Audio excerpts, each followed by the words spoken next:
ఆదికాండమునకు యోహాను సువార్తకు చాలా సారూప్యతలు మనకు కనిపిస్తాయి. రెండు గ్రంథాలు ఇన్ ద బిగినింగ్ అనే మాటతోనే ప్రారంభమవుతాయి. ఆదికాండంలో మొదటి రోజు, రెండవ రోజు, మూడవ రోజు అంటూ 7 రోజుల సృష్టి కథనం చూస్తే, యోహాను సువార్తలో మొదటి రోజు క్రీస్తు ప్రభుని జ్ఞానస్నానం, తరువాత రోజు క్రీస్తు పేతురును అంద్రేయును కలవడం, మూడవ దినమున కానాపల్లిలో నీటిని ద్రాక్షరసముగా మార్చుట, ఇవన్నీ రోజుల వారీగా మనం చదువుతాం. అందుకే బిబ్లికల్ స్కాలర్స్ క్రీస్తు ప్రభువును నూతన ఆదాముగా అభివర్ణిస్తారు. ఎందుకంటే ఆదాము అవిధేయత వలన పాపము ఈ లోకంలోనికి ప్రవేశిస్తే, క్రీస్తు విధేయత వలన రక్షణ ఈ లోకంలోనికి ప్రవేశించింది. మరి క్రీస్తు నూతన ఆదాము అయితే నూతన ఏవ ఎవరు?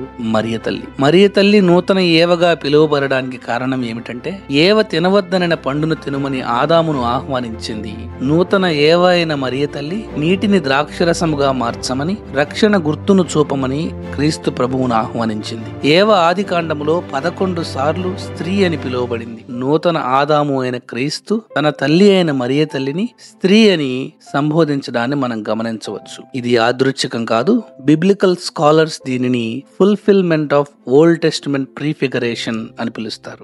ఆదాము పాపము కట్టుకుని ఏదేను తోట వెలుపలకు వెళ్లిన సమయంలో ఏవ ప్రక్కనే ఉంది. నూతన ఆదాము అయిన క్రీస్తు కల్వరి మరణంతో పరలోక ద్వారాలు తెరచినప్పుడు నూతన ఏవ అయిన మరియా శిలువ చెంతనే ఉంది.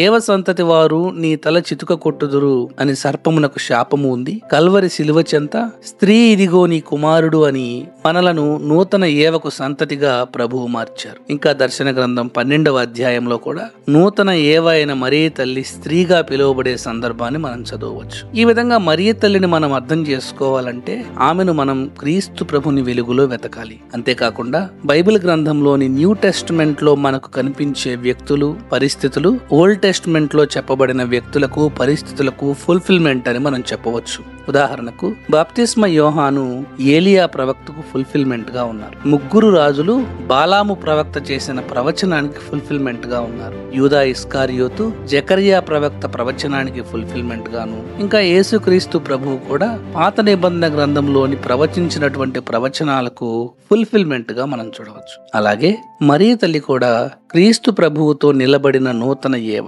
పాపము లేని మండుచున్న పొద, పరలోక మార్గము చూపే యాకోబు నిచ్చెన, ప్రభువును మోసే మందసపు పెట్టె, బిడ్డలకై విలపించే నూతన రాహేలు. అందుకే మరియ తల్లి పాత్రను మనం తేలికగా తీసుకోవద్దు.